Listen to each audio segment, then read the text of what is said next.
আমরা এখন easy physics বই থেকে প্রথম অধ্যায়ের টাইপ 5 এমসিকিউ সমাধান করাবো। তোমরা এখনো যারা আমাদের ইজি ফিজিক্স বইটি সংগ্রহ করোনি দ্রুত সংগ্রহ করে ফেলো। তোমাদের পূর্ণাঙ্গ সমাধানের জন্য বইটা কিন্তু বাধ্যতামূলক প্রয়োজন।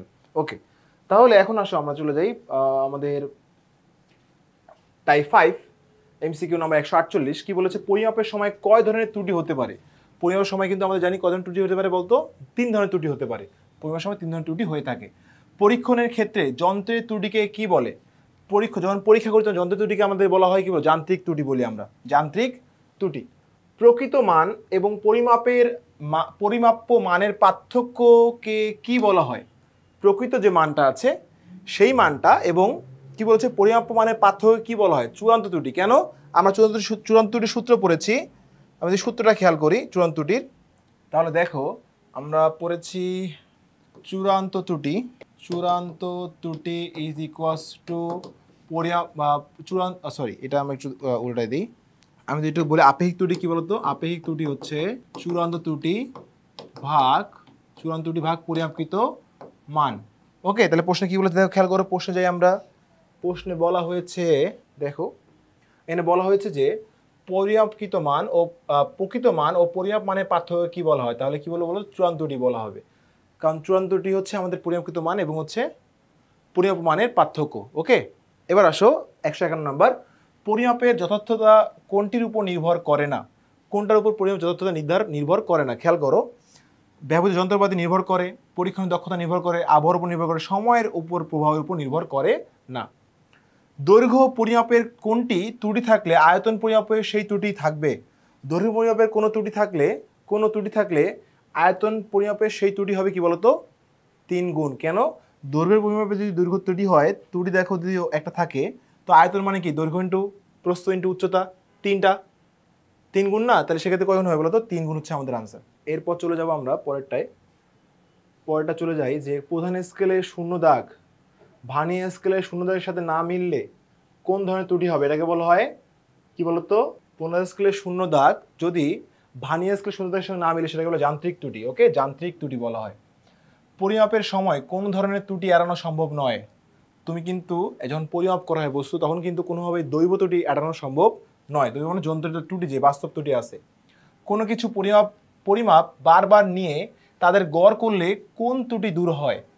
কোনো কিছু পরিমাপে দেখো, কোনো কিছু পরিমাপ বারবার নিয়ে তাদের গড় করলে কোনটি হবে? এখানে হচ্ছে আমরা জানি দৈব ত্রুটি হবে। ওকে, কত দৈব ত্রুটি। 7 ± 0.5 বলতে কি বোঝায়?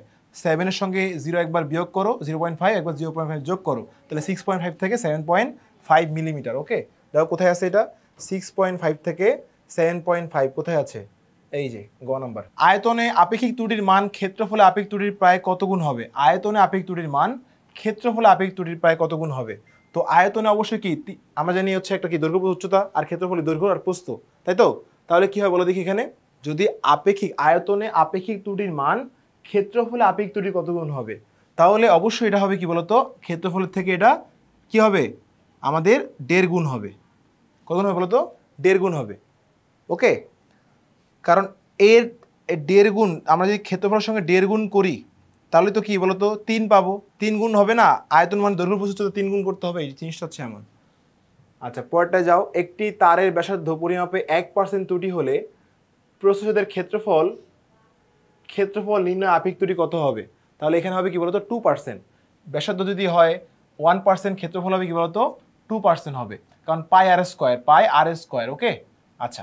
একটি ক্ষেত্রের স্কেলের সর্বনিম্ন মান 1 মিলিমিটার মাপা যায়। যদি কোনো বস্তুর দৈর্ঘ্য 1 মিলিমিটার হয় তবে পরিমাপের শতকরা আপেক্ষিক ত্রুটি কত হবে? শতকরা আপেক্ষিক ত্রুটির সূত্র পড়েছি আমরা একটু আগে, দেখালাম তোমাদের। সেটা হচ্ছে কি পড়েছি বলতো? এই যে চূড়ান্ত ত্রুটি ভাগ পরিমাপকৃত মান ইন্টু 100%। তাহলে আমাদের দেখো আমাদের কি ছিল এখানে? ছিল হচ্ছে দেখো আমাদের এখানে ছিল যে সর্বনিম্ন মান 1 মিলিমিটার মাপা যায়, 1 মিলিমিটার মাপা হয়েছে। তাহলে পরিমাপের ত্রুটি কত বলো তো দেখি? ত্রুটি ধরলাম যে 1 মিলিমিটার মাপা যায় এখানে, তাহলে ত্রুটি কত হবে? 1 মিলিমিটার মাপা যায়, তাহলে ত্রুটি কিন্তু না থাকলে আমরা ধরি 0.5। তাহলে 0.5 ভাগ 1 ইন্টু 100%। ত্রুটি দেওয়া থাকলে আমরা এর আগে অঙ্ক দেখেছি, ত্রুটি দেওয়া থাকলে 0.5 ধরতে হয়। ক্যালকুলেশন করে দেখো কত আসে। ক্যালকুলেশন করলে হবে দেখো 50% হবে। ওকে, 0.5 দিয়ে 1 ভাগ করলে এটাই আসবে দেখো 50%। এরপর আসো, প্রকৃত ক্ষেত্রফল 200 মিটার স্কোয়ার, কিন্তু পরিমাপ করে পাওয়া গেল 192 মিটার স্কোয়ার। আপেক্ষিক ত্রুটি কত? তাহলে পরিমাপ করে প্রকৃত ক্ষেত্রফল কত? 200 মিটার স্কোয়ার। পরিমাপ করে পাওয়া গেল 192 স্কোয়ার, তাহলে আপেক্ষিক ত্রুটি কত পার্সেন্ট? বাকিটা 8%। ঠিক আছে, বাকিটা কত বলো তো? 8%? না, একটু বুঝতে হবে এখানে কিন্তু আপেক্ষিক ত্রুটি। তাহলে আমরা জানি আপেক্ষিক ত্রুটি হচ্ছে এই যে সূত্র যেটা পড়েছি, দেখো সূত্র পড়েছি আমরা একটু আগেই, যে চূড়ান্ত ত্রুটি ভাগ পরিমাপকৃত মান ইন্টু 100%। তাহলে আমরা একটু দেখি, দেখো চূড়ান্ত ত্রুটি কত আছে। চূড়ান্ত ত্রুটি হচ্ছে বলছে এখানে, চূড়ান্ত ত্রুটি দেওয়া নাই, দেওয়া থাকলে আমরা কি +-5 ধরি। ঠিক আছে, অ্যান্ড প্রকৃত ক্ষেত্রফল কত? 200 মিটার স্কোয়ার। এখন কিন্তু পরিমাপ করে পাওয়া গেলে 192। তো এখানে তোমরা লক্ষ্য করো যে আমরা দেখো আমাদের ছিল কিন্তু কত ছিল বলো তো? 200 মিটার স্কোয়ার প্রকৃত ক্ষেত্রফল। তো পরিমাপ করে পেয়েছে কত? 192। তাহলে ত্রুটি কত, ভুল কত আছে বলো তো? 8 কম আছে, তাহলে 8 ভুল। তাহলে প্রকৃত মান 200, ভুল ছিল কত বলো তো? 8। তাহলে আমি যদি এখানে চূড়ান্ত ত্রুটি হচ্ছে 8, পরিমাপ করে মান পেয়েছে কত বলো তো? আমরা পেয়েছি হচ্ছে কত পাইলাম বলো তো? পাইলাম হচ্ছে, দেখো মান পেয়েছি কিন্তু আমরা 200 পরিমাপ করে ইন্টু কত পার্সেন্ট? 100% পরিমাপ করে, তাহলে মান আসলো কত? 4%। ওকে, তাহলে কিন্তু 4% হচ্ছে আমাদের ত্রুটি। এটা হচ্ছে আমাদের ত্রুটি। ওকে, 4%।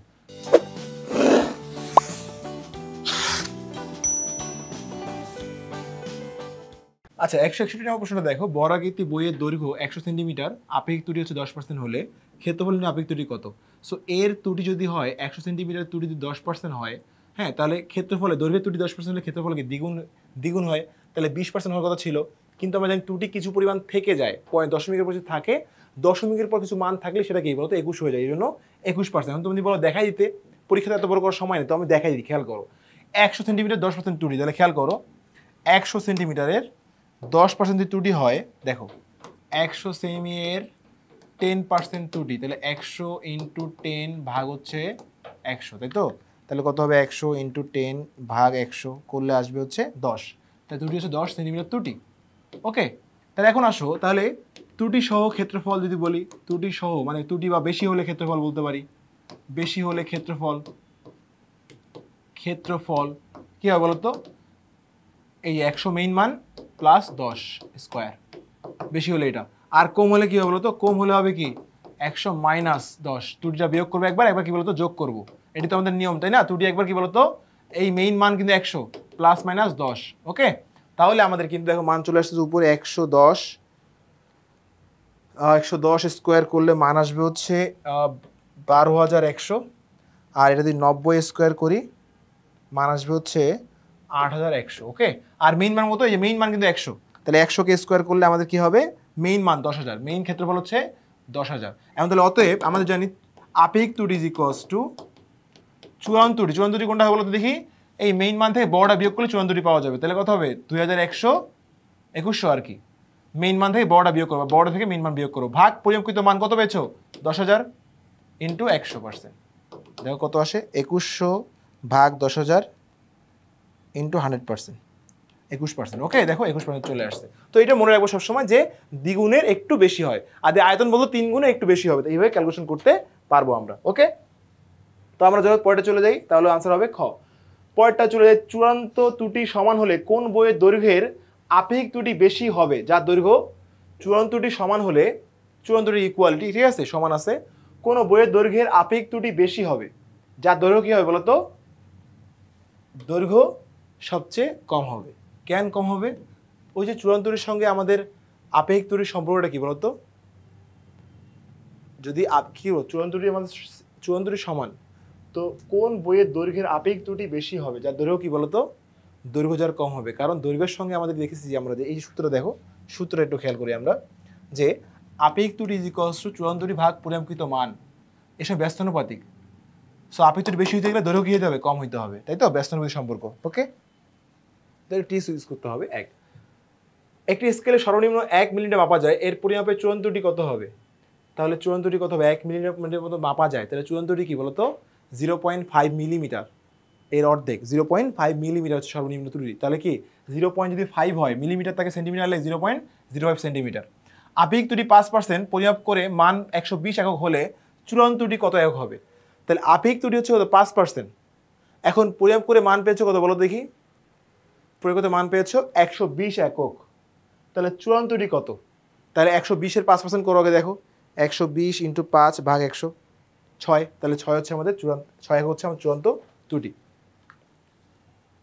একটি ঘনক গোলকের বস্তুর ব্যাসার্ধ আর হলে আয়তন কত? আয়তন সূত্র পড়েছি 4/3 পাই আর কিউব। এটা পড়েছি না আমরা, আয়তন সূত্র পড়েছি 4/3 পাই ডি কিউব, এটা পড়েছি। এখন আমরা যদি 4/3 কে আর এ নিয়ে আসি, কারণ d/2 মানে আর, ওখানে আর দেওয়া সবগুলা, তাহলে কত হবে 4/3 পাই ডি কিউব বাই 8, তাহলে 4 2 8 2 3 গুণ 6, তাহলে 1/6 পাই ডি কিউব। ওকে, পাই আর কিউব, এটা তো আর কিউব, একটু ভুলে গেছে, আর কিউব, আর হচ্ছে d/2। ওকে, তাহলে হচ্ছে এটা 1/6 পাই ডি কিউব। এখন ডি আছে না আর আছে, একটু খেয়াল করতে হবে তোমাকে, দেখো খেয়াল করো কি আছে এখানে। এখানে 4/3 পাই আর কিউব আছে, যে আমি ভাবছিলাম ডি আছে, তো ডি থাকলে আমরা ওই সূত্র কনভার্ট করে ফেলবো। ওকে, পরেরটা আসো। পরেরটা আমাদের বলেছে আয়তাকার বস্তুর ক্ষেত্রে কোন সূত্রটি সঠিক? আয়তাকার বস্তু, এই যে ভি ইকুয়ালস টু, এটা তো গোলকের জন্য, এটা গোলকের, সো গোলকের জন্য এক জিনিস, আয়তাকার বস্তুর জন্য কিন্তু আলাদা জিনিস, মনে রাখতে হবে অবশ্যই। গোলক আর আয়তাকার বস্তু সেম না। আয়তন বস্তু হলে কি হবে? দৈর্ঘ্য প্রস্থ উচ্চতা, দৈর্ঘ্য প্রস্থ উচ্চতা, এই যে, ঠিক আছে, এটা হচ্ছে আয়তন। গোলকের আয়তন ভি নির্ণয় সূত্র কোনটি? গোলক, এই যে 4/3 পাই আর কিউব, এটা গোলক, তো এখানে কোনটা আছে বলো তো? V equals to 4/3 pi r cube আছে, 4/3 যে পাই আর কিউব, গ নাম্বার। সিলিন্ডারের আয়তন নির্ণয়ের ক্ষেত্রে শূন্য সূত্র কোনটি? সিলিন্ডার বললে পাইয়ের স্কোয়ার এইচ, আয়তন হচ্ছে কি পাইয়ের স্কোয়ার এইচ। ডি ব্যাস এই সূত্রটা হলে সিলিন্ডার আয়তন নির্ণয়ের সূত্র কোনটি? ওইটাই পাইয়ের স্কোয়ার এইচ। এখন দেখো পাইয়ের স্কোয়ার এইচ তো এখানে নাই, সূত্র নাই, তাহলে আমরা কোনটা ইউজ করবো বলো তো? আমাদের এটা ভাঙতে হবে, ওই আগের মতো করে ভাঙতে হবে, এটাকে ভাঙতে হবে। পাইয়ের স্কোয়ার এইচ, পাই আর স্কোয়ার এইচকে পাই লিখলাম, আর মানে d/2 স্কোয়ার এইচ, তাহলে পাই ডি স্কোয়ার বাই 2 2 4 4, তাহলে লিখতে পারি 1/4 পাই ডি স্কোয়ার এইচ। দেখো এটা কোথায় আছে? 1/4 পাই ডি স্কোয়ার এইচ, দেখো কোথায় আছে, একটু আমাদের খেয়াল করি এখানে, দেখো 1/4 পাই ডি স্কোয়ার এইচ, গ নাম্বারটা, গ নাম্বার। 7/2 মানে পায়ের মান, মিটার স্কোয়ার দৈর্ঘ্যের একটি বিশিষ্ট সিলিন্ডারের ব্যাস কত হলে এর আয়তন 4 মিটার কিউব হবে? তাহলে ব্যাস কত হলে আয়তন 4 মিটার কিউব হবে? একটা আমাদের দৈর্ঘ্যের বিশিষ্ট একটি সিলিন্ডারের ব্যাস কত হলে আমাদের বলছে এখানে, দেখো খেয়াল করো, তাহলে আমাদের বের করতে হবে এই জায়গায় জিনিসটা, যে এর আয়তন 4 মিটার কিউব হবে, চিন্তা করতে হবে, ঠিক আছে। এখন এখানে তুমি চিন্তা করো যে একটা মান বলছে একটি সিলিন্ডারের ব্যাস কত হলে, ব্যাস মানে ডি, সিলিন্ডারের ব্যাস সূত্র কি বলতো? সিলিন্ডার আয়তন সূত্র V equals to 4/3 pi r cube. তাহলে আবার ডিতে কনভার্ট করলে কি করছিলাম? এই যে ডিতে কনভার্ট করে কি আনছিলাম? এই দেখো ডিতে কনভার্ট করে আনছিলাম হচ্ছে 1/6 পাই ডি কিউব। ওকে, তাহলে আমরা যদি 1/6 পাই ডি কিউবে যাই, দেখো 1/6 পাই ডি কিউবে যাই, তাহলে কি করব দেখো, 1/6 বি সমান সমান পাই ডি কিউব। আর এটা ভুল হচ্ছে, বারবার কাটাকাটি হচ্ছে, আচ্ছা ওদিকেই করি আমরা। ভি সমান সমান 1/6 পাই ডি কিউব। এখন আমাদের ভি এর মান বলে দিছে না, ভি এর মান বলে দিছে না, ভি এর মান বলে দিছে কত? দৈর্ঘ্য বলে দিছে হচ্ছে, দৈর্ঘ্য মানে হচ্ছে একটি ব্যাস, ওটাই হবে গোলকের পুরাটা ব্যাস হয়ে যাবে। বুঝছে, এত দৈর্ঘ্যের একটি সিলিন্ডারের, দৈর্ঘ্যের একটি বিশিষ্ট একটি সিলিন্ডারের ব্যাস কত হলে এর আয়তন 4 মিটার কিউব হবে? সিলিন্ডারের সূত্র বলছে, এটা গোলক বলে নেই, সিলিন্ডার বলেছে, তাহলে সিলিন্ডারের সূত্র পাই আর স্কোয়ার এইচ। হ্যাঁ, পাই আর স্কোয়ার এইচ, তাহলে আমরা যাবো হচ্ছে pi R square, V equals to pi R square H, cylinder বলতে এইটা। সো এখানে ভি বলেছে 4, পাই এর মান, আর এর মানটা বের করতে হবে, আর স্কোয়ার, এইচটা হচ্ছে এইচ। এন্ড দেখো আর ইকুয়ালস টু এইচ গুণ আছে ভাগ হয়ে যাবে 4/h, আর এটা গুণ আছে ভাগ হয়ে যাবে পাই আর স্কোয়ার, রুট হয়ে যাবে। তাহলে দেখো √4, পাই এর মান কত? পাই এর মান দিলাম, আর এইচ কত বলছে? এই যে এইচ এর মান কিন্তু বলে দিছে, দেখো এইচ এর মান বলে দিছে কত বলো তো? দৈর্ঘ্য কত বলছো? 7/22। ওকে, 7/22 তে যাও, 7/22, দেখো কত আসে। তাহলে আমরা যদি করি পাই ইন্টু 7/22, এবার আমরা করবো √4 ভাগ আনসার, মান আসবে হচ্ছে 2.00। তাহলে আমাদের ব্যাস আর কত আসলো বলতো? আর আসলো 2।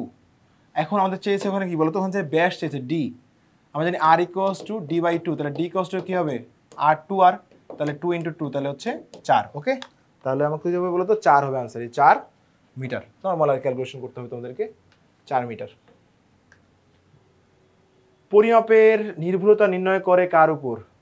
ব্যবহৃত যন্ত্রপাতির উপর, পরীক্ষকের দক্ষতার উপর, পারিপার্শ্বিক পরিবেশের উপর। তাহলে এখানে কিন্তু চিন্তা করতে হবে, এখানে কিন্তু দেখো আমাদের পরিবেশ যাই হোক না কেন, এটা তো আসলে পরিবেশের উপর ডিপেন্ড করবে না। 1 আর 2 হচ্ছে আমাদের রাইট আনসার।